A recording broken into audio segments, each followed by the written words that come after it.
I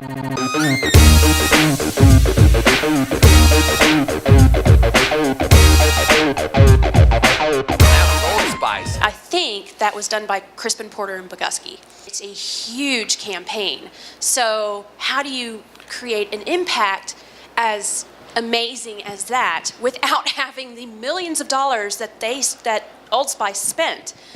I think the internet is a leveling force out there. We know this gal that spent $5,000, you know, her parents to make her a video.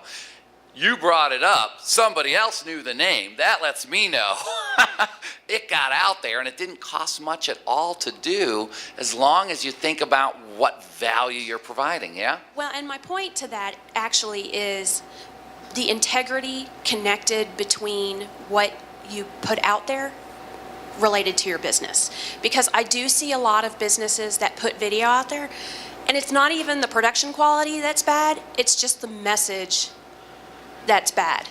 I watched a video the other day on something, and the guy looked mad. You know, I mean, is that and this is why I want to go to the experience of your brand. You know, what is it that you want to portray out there, and then how could you take that and manipulate it in a way to create a video that people would watch and think was fun and was interesting and cool, as opposed to, you know, more of a documentary. Hi, I'm John, and I own Webolutions, and I'd like to do your marketing, and this is who's going to watch that? Nobody, probably, right? So how do you you've got to, I think about the experience of what you do.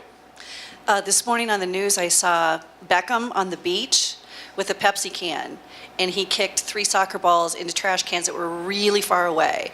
So it kind of encapsulated everything you're talking about. It had the product placement, it was a viral video, and it's something people are going to go back and watch over and over and over to see, is it real or is it fake? Right, right.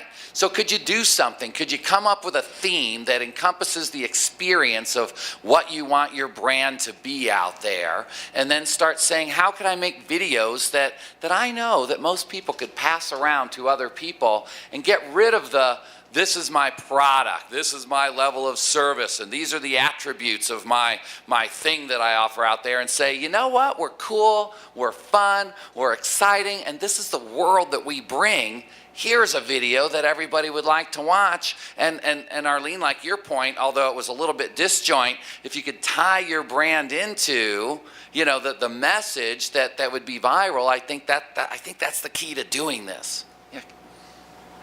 So my question is, what's the rule about video length? Because I get really annoyed when I get something from you, because you're cool and I know I want to watch it, but if it's 6 minutes long, there's no way I'm going to watch that. How long does it have to be to catch someone's attention and make it worth looking at during a work day? You know what? I get this asked all the time of me. Now, you watched a 7-minute, poor quality video, right? Happily, thrilled to death, right? Over and over and over. A guy who makes videos.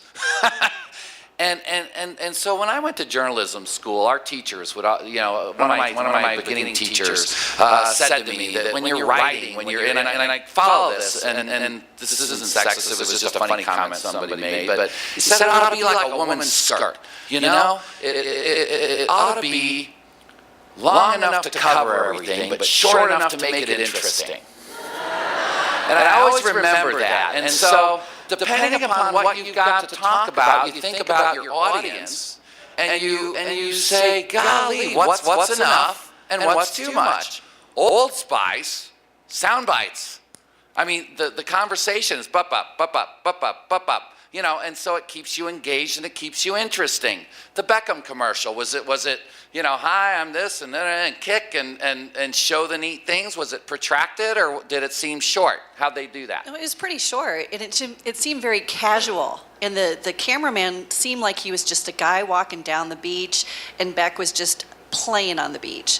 Yeah. So it was really just like it wasn't staged at all. Yeah, we're in an age of fast, and we're in an age of on demand, and we're in an age of keep me entertained or I'm going to look at something else. We're all, you know, when we read our email, we get 500 emails a day. Nobody's reading all their emails. Somebody came up to me and they were inviting me to an event, and they said, did you get my email? I said, it come from Meetup, and we immediately understood that I might not have read it if it came from Meetup and what we needed to do next. And that's the way we're communicating today, right? And so I'm going to say length if it's good and it's entertaining and it's on specific things that people want to watch. You can make a 7-10 minute video, and I think people will watch it.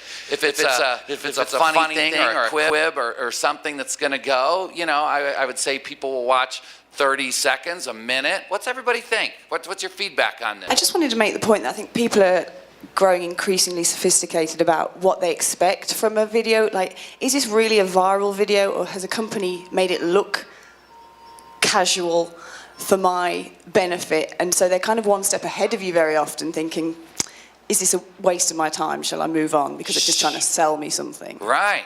And I would submit that we're all living in that space every minute of every day when we're consuming media. Are they trying to trick me? How long am I in for? You know, is this of value? And so as you're watching what you're producing, I think you have to forget about who you are and how proud you are that you made something, and say, hey, if just, you know, wake up the next morning, turn that thing on, look down at the time, look at what you're seeing on the screen, and say, would I watch this? And that maybe is a goal on, right, what am I going to get out of this? Yeah, very good.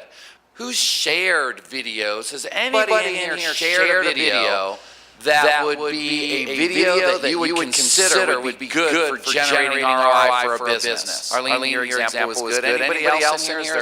Anybody's doing a great job of making videos that people feel like, you know what, I'd share these. These are fantastic. NetApp is a hardware provider, and they do a great job on their videos. And I wouldn't send it to everybody, but I'd send it to people that are IT, you know, savvy or telecom savvy. So, you know, and I have sent them because they do a great job of explaining features and benefits. Are they how-to videos? Would you put them in that category? No, they're more kind of ROI in terms of how their solutions saved companies money and made it more efficient. So, very good. So they're educational. I have a client, he's a in-house pet sitter, and we're trying to get a bunch of video to help him get more exposure. So what he's done is taken video of himself with the pets while they're gone, so that other clients and prospective clients can see the experience, because he goes a lot further than a typical pet sitter would with just walking your dog, and he plays with them, and he cleans your house. And so he actually has taken video of himself doing all of that and posted it on his website. So that's the experience of his brand. They're not just sitting around locked, you know, it's a fun time. When your pet's here, they're having a fun time. Yeah, and maybe you'd even start saying, hey, let's have a birthday party for one of the dogs and film that. And I mean, just kick it way up beyond what really happens, the service, and say, here's the experience of our brand. I'm going to have Dale come up here real fast. Go ahead, another example. I just thought it would be funny if you did the dog sitting from the dog's perspective. Right, so that's the experience. So, you know, somehow put the video camera on the dog, and now the dog's looking up at the dog sitter and watching.